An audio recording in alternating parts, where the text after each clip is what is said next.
Imagine que a gente tenha dois objetos metálicos e que, de alguma forma, a gente transfira cargas de um para o outro, um deles ficando positivo e o outro negativo. Tá? Isso vai fazer com que haja um campo elétrico nessa região. Tá? Mas como nós sabemos que se o sistema está em equilíbrio eletrostático, o campo elétrico dentro dos próprios objetos metálicos é igual a zero. Esse é o primeiro ponto. Tá? Isso significa que, de uma outra maneira, que o potencial elétrico desse objeto é constante ao longo do todo o volume que ele possui. Tá? E um certo valor que eu vou chamar de φ positivo. Da mesma forma, a gente tem o corpo que ficou com a carga negativa, carregado negativamente, com outro potencial ao longo de todo o volume dele, e que eu vou chamar de φ negativo. Tá? Fora dos condutores metálicos, a gente tem um campo elétrico, e esse campo elétrico depende, inclusive, de qual material que está permeando aqui esse espaço entre os condutores. Eu vou considerar, de uma forma mais geral, que o espaço aqui é formado por um material com permissividade elétrica epsilon. Se for o vácuo, o epsilon é igual a epsilon zero. Tá? E o campo elétrico existente nessa região,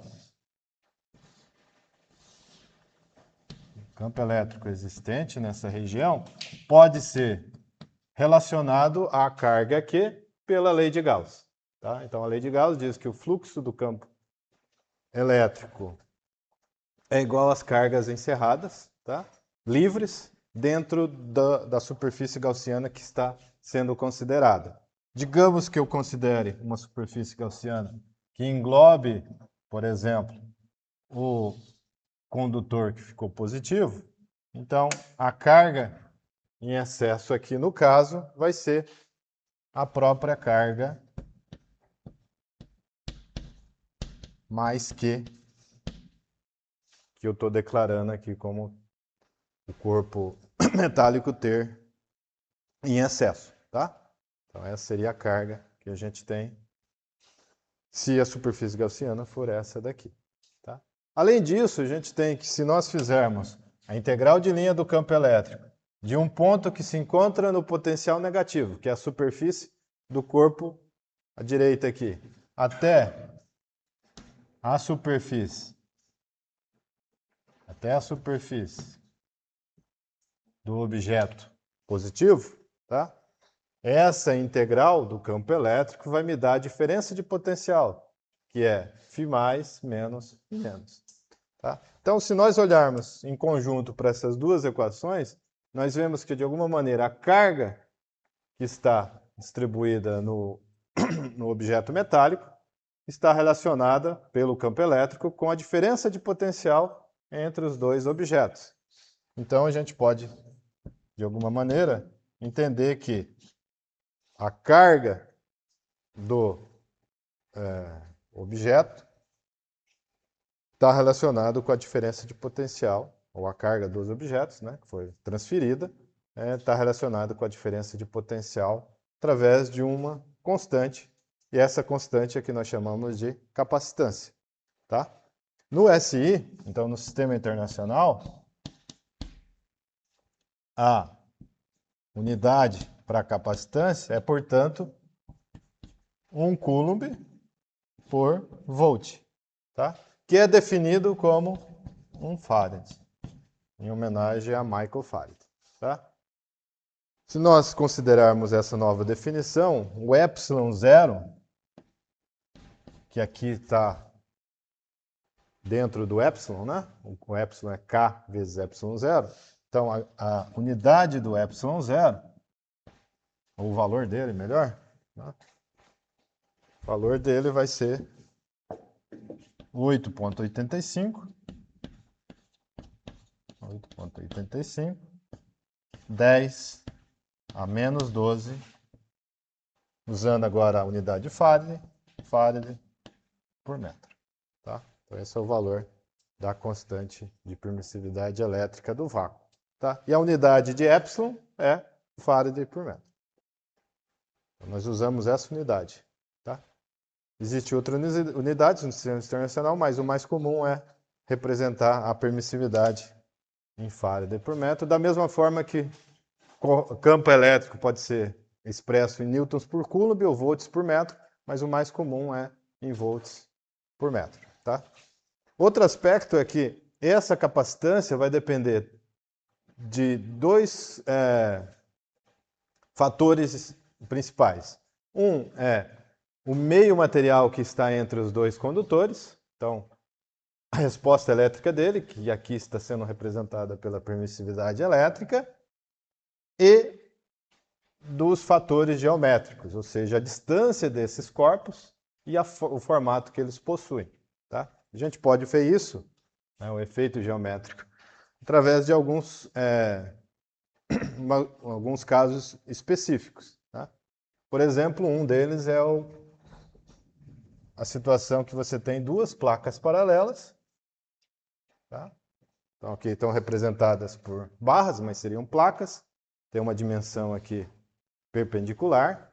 Então, essas placas de mesmo tamanho, paralelas, têm dimensões L1 e L2. Tá? L1, por exemplo, e L2. E, portanto, tem uma área transversal A. E se encontra uma distância D, tá? Uma da outra. Quando a gente aplica um potencial elétrico, ou faz com que uma delas fique com carga positiva e carga negativa, que é o equivalente a dizer que um está com um potencial e outro se encontra em outro potencial, tá? Vai gerar, nessa região aqui, um campo elétrico. Certo? Um campo elétrico.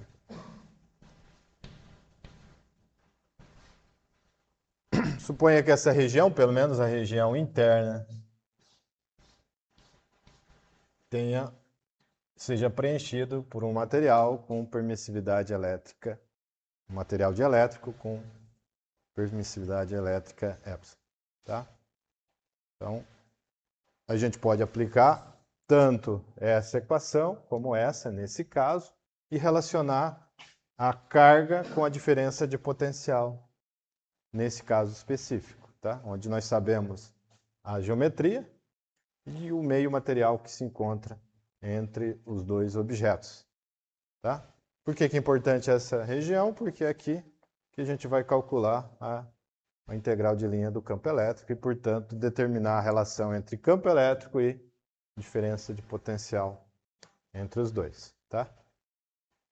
Eu vou fazer ainda a suposição, ou a simplificação, que a distância D é bem menor do que as dimensões laterais da placa, e isso aqui vai implicar, bem menor, isso aqui vai implicar que o E é uniforme dentro das placas, ou entre as placas, melhor, entre as placas, uniforme entre as placas, e praticamente é desprezível, é nulo, fora delas, na região externa. Tá? Então, aqui dentro a gente vai considerar que se D for bem menor do que essas dimensões laterais, o E aqui é praticamente zero aqui fora. Não é nulo, tá? Não pode ser nulo, mas é bem menos intenso do que o campo elétrico aqui dentro. E aqui dentro ele é praticamente uniforme. Tá? Sendo praticamente uniforme, a gente pode usar aqui a lei de Gauss, encontrar uma superfície gaussiana apropriada, uma delas poderia ser uma superfície assim, que recorta aqui a área, uma parte da área da placa positiva, e me dá o campo elétrico na região interna, que é o que eu preciso para calcular a diferença de potencial. Certo? Aqui fora é zero, então se eu aplico a lei de Gauss, nesse caso,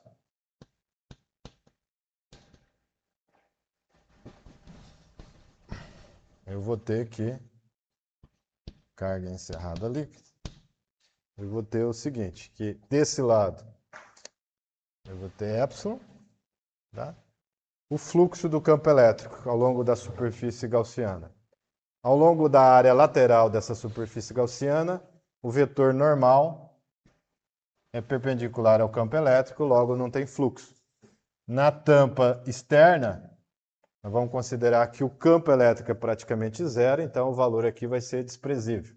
Só resta essa tampa da direita aqui no desenho, e que vai dar E vezes A, porque onde A é essa área, porque o E aqui nessa região é uniforme, então em qualquer elemento de área aqui o valor é o mesmo, e o vetor N também é paralelo ao vetor E, só me resta esse valor para o lado esquerdo aqui, para a integral do fluxo. E qual é a carga que está ali dentro? Nessa situação, tá, eu tenho que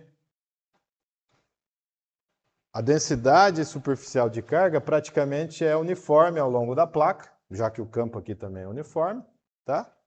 Então, isso implica que desse lado eu tenho que há uma densidade superficial de carga, tá? Essa densidade superficial de carga vai ser a carga da placa total dividido pela área total da placa. Certo? A área da placa. A área da placa. Para diferenciar dessa área aqui. E aqui dentro, quanto de carga eu tenho? A sigma vezes a área, que é a mesma dessa, tá? É a área da placa que está dentro da superfície gaussiana. E a gente tem, então, um resultado já conhecido, que é o campo elétrico dentro das duas placas é sigma sobre epsilon, tá? Se fosse vácuo, seria sigma sobre epsilon zero. Ok? Portanto, E, usando esse resultado, que é a área da placa, é Q sobre a área da placa vezes epsilon. Tá? Esse é o valor do E. E não varia ao longo dessa trajetória. Saindo da placa positiva e indo para a placa negativa, ao longo de todo esse caminho, o valor do campo elétrico tem a mesma intensidade e a mesma direção e sentido. Logo, o resultado aqui dessa integral é simples de ser calculado. Tá? Então vai dar V igual a menos E escalar dl, certo? De I até F, final até inicial. Isso aqui vai dar quanto? Vai dar V igual a menos. Há duas maneiras, fazendo pelas componentes ou pelo produto escalar. Vou fazer nesse caso por produto escalar, então vai ficar assim, o módulo de E, o módulo de dl e o ângulo entre os dois. E o ângulo entre os dois qual é? O dl aponta, vai da placa negativa para a positiva, então aponta nessa direção, e o E aponta da positiva para a negativa, então o ângulo é de 90 graus. Cosseno de 90 dá menos, com menos daqui dá mais. O E é uniforme, pode sair da integração, e eu tenho que o V é E integral de dl da placa negativa para positiva, que é igual a distância D, que é a distância entre as placas. Tá? Oi. 180. É, isso mesmo, 180. Vai dar menos 1, né? Obrigado. Cosseno de 180, então vai dar E vezes D. Então agora a gente tem duas relações específicas para o caso do capacitor do objeto aqui formado por duas placas paralelas, que geralmente é usado para descrever os detalhes de um capacitor de placas paralelas, né? Um que vem dessa equação, que é essa, esse resultado é igual a Q, a área da placa, vezes epsilon.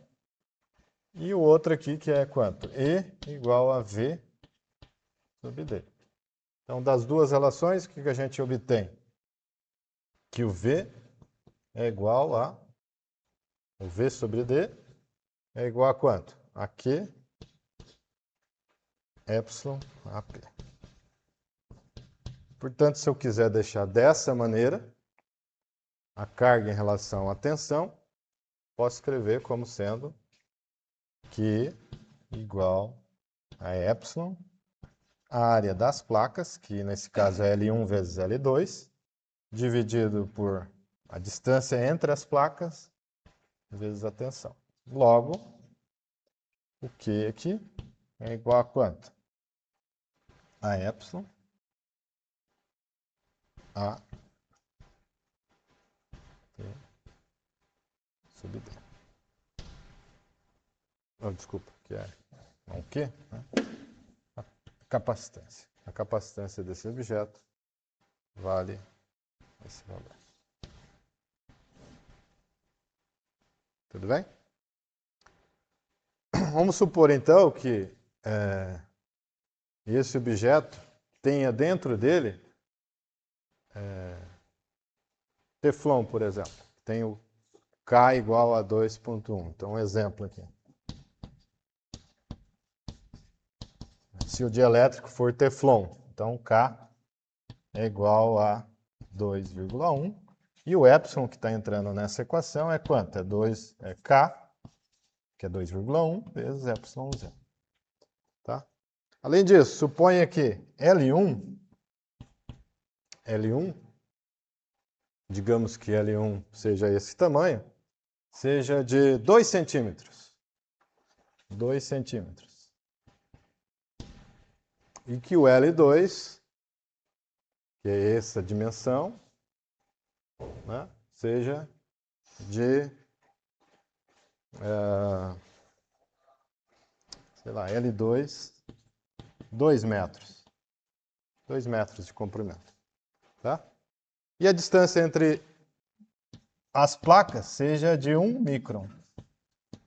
Tá? Então, suponha que a gente tenha um objeto dessa maneira. Tá? Que a gente pode... Qual é o resultado? Qual é a capacitância desse objeto? Então, são duas tiras de 2 metros por 2 centímetros de largura. Duas tiras metálicas e dentro tem uma tira metálica, uma tira de dielétrico, Teflon no caso, que dá uma separação de 1 micron entre as duas placas metálicas. Como é que eu calculo isso?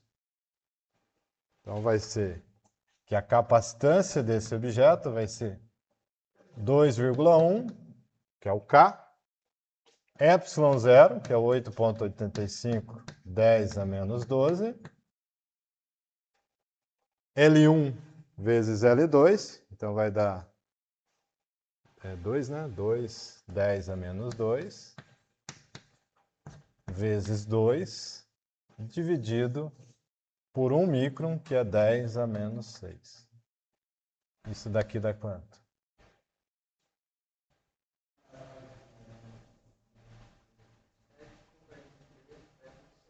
7?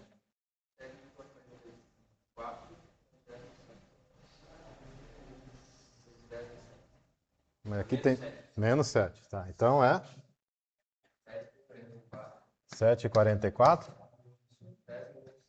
10 a menos 7. O quê? No sistema internacional, que é o que a gente está usando, essa unidade é de farad por metro. Aqui é adimensional. Aqui tem dimensão de metro quadrado. Aqui tem dimensão de metro. Fica farad, que é a dimensão de capacitância, certo? No sistema internacional. E isso é igual a quanto, então? É aproximadamente 0,74, né? 0,744. 10 a menos 6 farad, que é igual a 0,744 microfarads. Então, seria equivalente a um capacitor de 1 microfarad. Tá? Pode falar. Os capacitores, além da capacitância marcada neles, tem também, por exemplo, a tensão e polaridade das formas. A polaridade é só quando é um capacitor eletrolítico. Nesse caso, eu estou usando um de Teflon, embora o mais comum seja de poliéster, tá? Então, você não vai se preocupar. É um caso de um capacitor que você pode usar diretamente em tensões alternadas, tá? Desde que você não exceda esse limite que você também citou, tá? E que é o que nós vamos calcular agora, tá? Qual a tensão máxima que eu posso aplicar nesse objeto para que não haja entre a placa positiva e negativa fuga de corrente elétrica, ou seja, passagem de carga de um para o outro?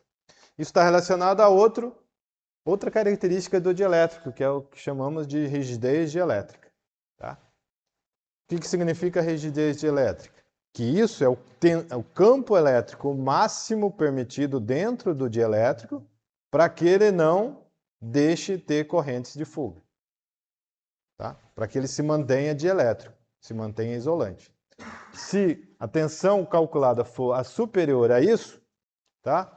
Ele vai permitir a passagem de corrente elétrica. E não vai funcionar como um isolante. Tá? Então, como é que eu faço esse cálculo? Qual que seria a diferença de potencial máxima que eu poderia aplicar para esse caso específico? Que eu tenho aqui distância entre as placas de 1 micron e um dielétrico com constante dielétrica 2,1 e rigidez dielétrica, no caso aqui, o Teflon, de 60. 60, 10 a sexta volts por metro. Ora, eu vou pegar qual que é a relação entre tensão dentro do capacitor e campo elétrico. É E vezes D, né? Para esse caso. Né? E vezes D. Então, a tensão máxima está relacionada, nesse caso, ao campo máximo vezes a distância que já foi fixada, de 1 micron.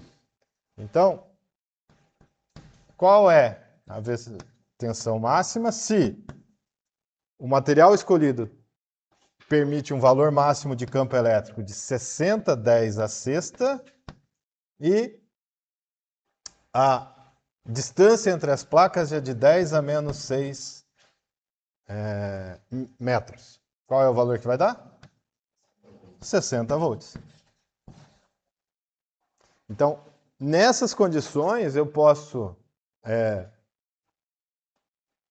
aplicar no máximo 60 volts entre os terminais de um capacitor que foi fabricado com um dielétrico com essas características, que é o Teflon, tá? E essa espessura de 1 micron. Por isso que ele tem aqui o valor específico máximo que você pode aplicar de tensão. Imagine só, se ao invés de ter escolhido o Teflon, eu tivesse escolhido o poliéster.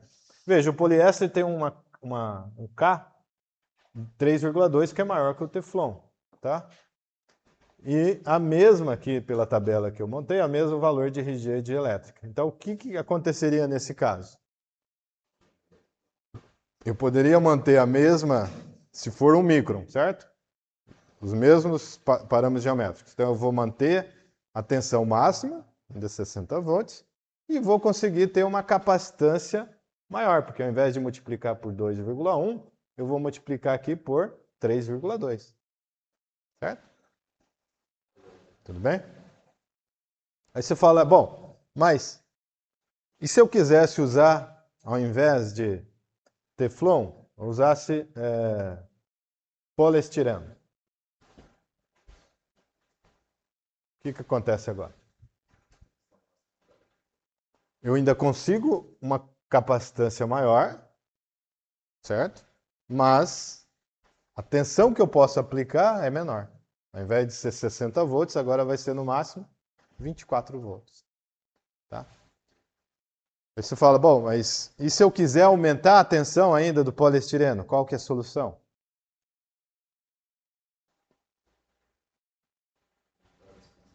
Exatamente, eu aumento a espessura do dielétrico. Então, se eu, ao invés de usar 1 micron, eu usar 2 microns, eu posso ir, no caso aqui, a que tensão? Para esse caso específico. Ao invés de 60, eu vou para 120 volts. Tá? Mas o que acontece quando eu aumento a distância entre as placas? Quando eu aumento a distância entre as placas, o que acontece com a capacitância? Diminui. Aí você fala, bom, mas eu quero um que ainda tenha a mesma capacitância, porém consiga, pode ser aplicado uma tensão mais alta. Então, para aplicar a tensão não mais alta, eu dobrei a espessura. E agora, para compensar a queda de capacitância, o que eu faço? Aumento a distância ou o comprimento da tira ou a largura da tira. Tá? Efetivamente, o que vai acontecer com o volume total do capacitor? Vai aumentar. Tá? Então, geralmente, para os mesmos materiais, quando você quer um capacitor com tensões máximas mais altas, o volume dele é visivelmente maior.